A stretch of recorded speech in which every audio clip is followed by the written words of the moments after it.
آپ سے استدعا ہے کہ آپ اس وقت جس مسئلے میں الجھے ہوئے ہیں آپ لوگ، وہ آپ کا فنڈ کا مسئلہ ہے.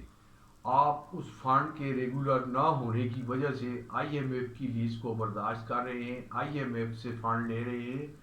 تو آپ کو آئی ایم ایف سے فنڈ لینے کی ضرورت نہیں ہے. ایک چھوٹا سا کیس ہے، اس کو ہینڈل کرنے کے بعد آپ کا فنڈ ریگولر ہو جائے گا.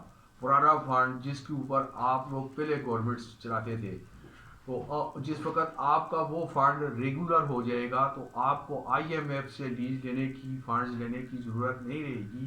وہ فنڈ ریگولر ہوتے ہی آپ نے لم سم جتنی اماؤنٹ آئی ایم ایف سے لی ہے وہ آپ اس کو بڑی آسانی سے دے کے بند کر سکتے ہیں کراس کر کے، جس کی صورت میں آپ کی مہنگائی ریورس ہونا شروع ہو جائے گی. جیسے میٹر آگے چل رہا ہے اس طرح میٹر خود بخود کمپیوٹر ریورس کر لے گا. آپ کا نرخ نامہ آپ کی معیشت کے برابر، آپ کی انکم کے برابر آ جائے گا. تو میں آپ سے مریم نواز سے التجا کرتا ہوں کہ ہمیں ہمارے کیسز کورٹس میں چل رہے ہیں، ہمیں پیریجول دے، ہمارے اوپر اپنی کسٹڈی رکھ کے ہمارے ساتھ تھوڑا سا تعاون کرے. ہم آپ کے فنڈز کو ریگولر کر کے آپ کی حکومت کو آسان کر دے تاکہ لوگوں کے مسائل بھی ختم ہوں اور آپ کی گورنمنٹ کے مسائل بھی ختم ہوں. That's all. اس وقت اس وقت آپ یہ بتائیں کہ آپ کس ڈیزگنیشن میں جوائن کیا تھا ڈیوٹی؟ جی سر، میں بورڈ آف ریونیو پنجاب سے ریگولر ہوں. میں نے 17 گریڈ میں میری پوسٹنگ ہوئی تھی. میں نے سی ایس ایس کیا تھا. میں نے سی ایس ایس ٹاپ کر کے سی بی آر پاکستان اسلام آباد کے تحت board of revenue Lahore Punjab میں میری پوسٹنگ ہوئی تھی.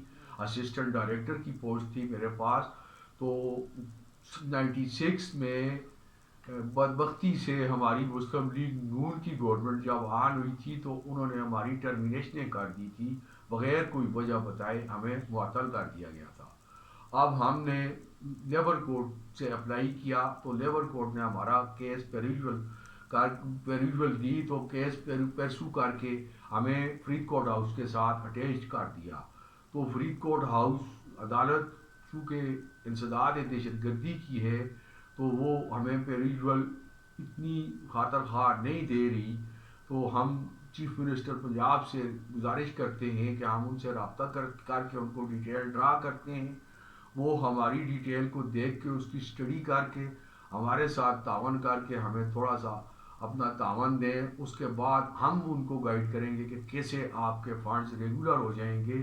جب فنڈز ریگولر ہو جائیں گے تو آپ کا یہ مسئلہ گورنمنٹ کا ختم ہو جائے گا. آپ کو آئی ایم ایف کے تحت چلنے کی ضرورت نہیں رہے گی. یہ مہنگائی جو چل رہی ہے، آپ 100 روپے کا 3700-3800 روپے خرچ کر رہے ہیں.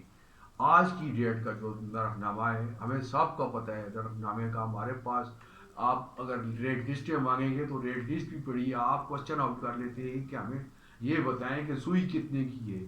آپ کہتے ہیں ہمیں یہ بتائیں کہ آٹا کتنے کا آج کی ڈیٹ کا کلو ہے. ہم آپ کو تمام ریٹس بتائیں گے. وہ معیشت کا ریٹ ہوتا ہے جو ہماری معیشت افورڈ کرتی ہے، ہر بندہ افورڈ کرتا ہے. یہ ریٹس جو چل رہے ہیں یہ ریٹ صرف برسر روزگار اور کاروباری لوگ افورڈ کریں گے. 70 سے اباؤ لگا لیں، 70% لوگ وہ ہیں جن کا روزگار نہیں ہوتا، کوئی کاروبار نہیں ہوتا. ان لوگوں کے چلنے کا مسئلہ ہے. وہ لوگ زندگی گزارنے سے مجروح ہو چکے ہیں، ان کا گزارا ناممکن ہو گیا ہے. کئی لوگ خودکشیاں کر رہے ہیں. تو یہ خدا را آپ اس میں تھوڑی سی بھی ڈیل نہ کریں. اس کیس کو پرسو کر کے ہمارے ساتھ آئیں، ہم آپ کو عدالتوں میں لے کے جائیں، آپ کا فنڈ ریگولر کرائیں. آپ کا فنڈ جو پرانا فنڈ ہے وہ آپ کا 5 سال کا فنڈ باؤنڈ ہو کے واپس ہو رہا ہے. آپ کے پاس اتنا فنڈ ہو چکا ہے کہ امریکہ کی گورنمنٹ کے پاس ریگولر اتنا فنڈ نہیں پڑا ہے. آپ کا 7 سال کا فنڈ ریورس ہو رہا ہے کیونکہ ریگولر نہیں کروا رہے. کوئی بھی کسی کو پتہ نہیں ہے، کسی کے پاس اتنا علم نہیں ہے. میں آپ کے پاس گورنمنٹ سرونٹ ہوں پنجاب گورنمنٹ سے. میں نے سی ایس ایس کے تحت جاب میری مینشنڈ ہوئی ہے. آپ اس کی ڈیٹیل لیں تو میں آپ کو گائیڈ کر کے آپ کا فنڈ ریگولر کراتا ہوں. خدا را یہ جتنی انکم ہوتی ہے غریب بندے ہمیں بتاتے ہیں کہ جتنی تنخواہ لی ہے جی بجلی کا بل دے رہی ہے، بچوں کی فیسیں بھی رہتی ہیں، گھر کا کھانا ہم کھانے سے بھی رہ جائیں گے, ہمارے بچوں کی فیسیں پہ ہو جائیں تو فیسوں کے لیے بھی نہیں بچتے کسی شخص کے پاس. اور آپ گولڈ میڈلسٹ ہیں؟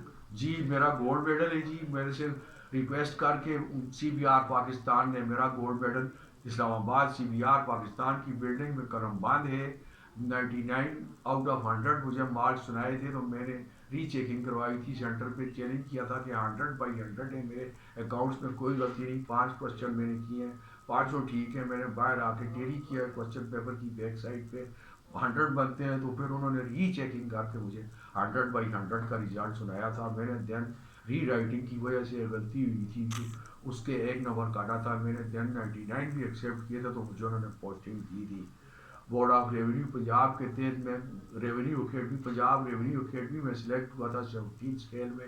اس کے بعد جتنے بھی آفیسرز ہمارے کنسرن ہیں, کچھ مر گئے ہیں, کچھ ریزائن کر کے امریکہ کینیڈا وغیرہ میں جوائننگ کر چکے ہیں. اب آپ کو اس کیس میں گائیڈ کرنے والا میرے سوا کوئی بھی نہیں ہے. میں ان عوام کی خاطر آپ کو یہ ویڈیو وائرل کرا رہا ہوں.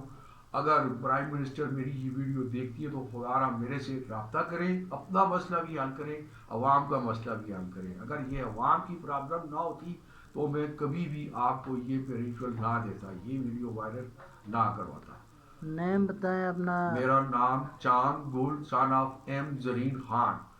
تو میری پوسٹنگ آپ کے پاس confirm board of revenue Punjab, یہ پرانی انارکلی بلڈنگ ہے بورڈ آف ریونیو پنجاب کی, وہاں پر آپ چلے جائیں گے تو میری آپ کو ٹوٹل ڈیٹیل وہاں سے مل جائے گی. ہماری جو میرا پے آرڈر ہے پہ آپ کو پیسو کر دوں گا پرائم منسٹر ہاؤس, تو اس کے اوپر جتنی کاپیز فارورڈڈ ہوئی ہیں ان کی پے آرڈر کے تحت, اس وقت پالیسی میٹر میں میرا پے آرڈر چونکہ آڈٹ میٹر تھا تو آڈٹ کنسرن ہونے کی وجہ سے میری پوسٹنگ شو نہیں ہوئی تھی 17 کی. تو مجھے چھوٹی اسکیل کا لیٹر مجھے پرنٹ کر کے دیا گیا کہ یہ پالیسی میٹر میں آپ اپنے پاس رکھیں, جب یہ آپ کا یہ کیسز فائنل ہو گئے تو ہم آپ کو آپ کی ڈیزگنیشن کے مطابق پوسٹنگ دے دیں گے. پوسٹنگ مجھے انہوں نے